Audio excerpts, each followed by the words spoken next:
Messieurs, bonjour, direction la Cité des Anges, gonflé à bloc pour On My Block. My Block, c'est la puissance, c'est la puissance, c'est la puissance. On My... Désolé, je pars un peu en sucette, mon pote.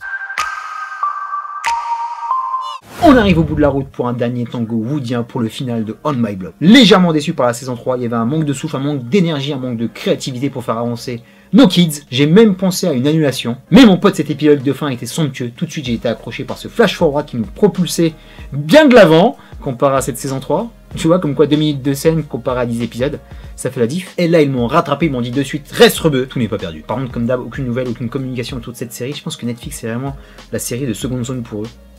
Ils misent pas un copec dessus, il n'y a aucune promotion. Et ils l'ont bazardé un lundi. Quel manque de respect épuré. Car je la trouve de meilleure facture que beaucoup de produits qu'ils proposent, que je ne citerai pas. Riverdale. Bon, arrêtons de polémiquer et revenons sur cette saison 4 avec un début qui était vraiment somptueux. L'embrouille entre les 4 chérubins est bien traitée, ça prend son temps. La tonalité de la série est beaucoup plus sombre, on est vraiment dans un drama. Bien qu'on ait quelques sourires avec la folie de Jamal ou la folie de Jasmine, tout n'est pas si rose sous le ciel de Free Ridge. Parce que ça va se corser du côté César qui a complètement pris le rôle de chef de gang, un vrai cholo violent et bien flippant, car des embrouilles du passé vont ressurgir dans les conséquences de la fin de la saison 3, et cette guerre avec les prophètes qui datent des 2 premières saisons, ils sortent de tôle, donc ça va être bouillon pour notre Césarino. Mais quelques petits bancs de lumière pointent leur nez avec Oscar, la famille est là, le pardon, la rédemption, le personnage d'Oscar qui vole limite la vedette, t'as envie d'avoir une série que sur lui, qu'est-ce qu'il est beau avec des cheveux, et en plus hyper touchant dans son futur rôle de père, tu arrives pour lui à entrevoir un avenir radieux et des rêves qui vont s'accomplir, mais son petit ref va malheureusement le ramener dans la réalité de son quartier. Et bordel, laissez là entre les deux frangins, qu'est-ce que c'était beau, cette guerre et l'amour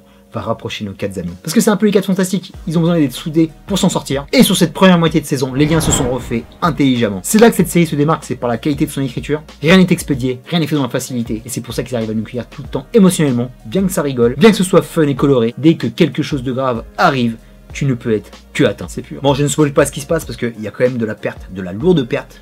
Des pertes qui vont te le faire lâcher des larmichettes. Dans une que j'ai vu arriver, je dis non, pas lui, pas ça, pas après tout ce qu'il a fait. Et bah si. Et encore une fois, c'est très intelligible parce qu'on n'est plus dans le jeu du rollerball, du fric, de la guerre des gangs, de se pécho une meuf. On est là pour avancer malgré toutes les difficultés qu'il rencontre et à rentrer tout doucement dans l'âge adulte. Et cette saison 4 est complète parce que ils arrivent à te conclure des arcs de la saison 1. Il y a des retours salvateurs comme celui de Chivo. Oh, it's okay. Let it out. I'm not crying. Carrie is cutting onions.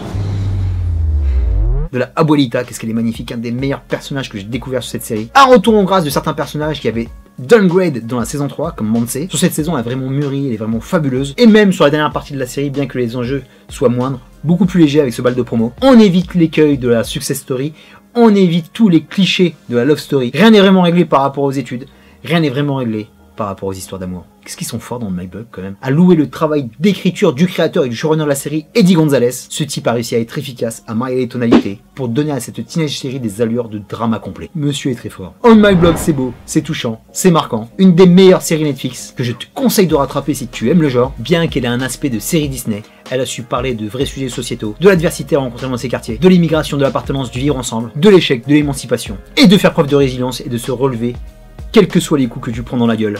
L'aventure continue. Bravo My Block, bravo Monse, bravo César, bravo Ruby, bravo Jamal et tous les autres.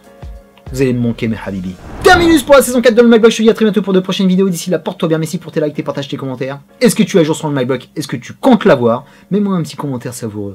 D'ici là, je t'envoie de magnifiques peace and love.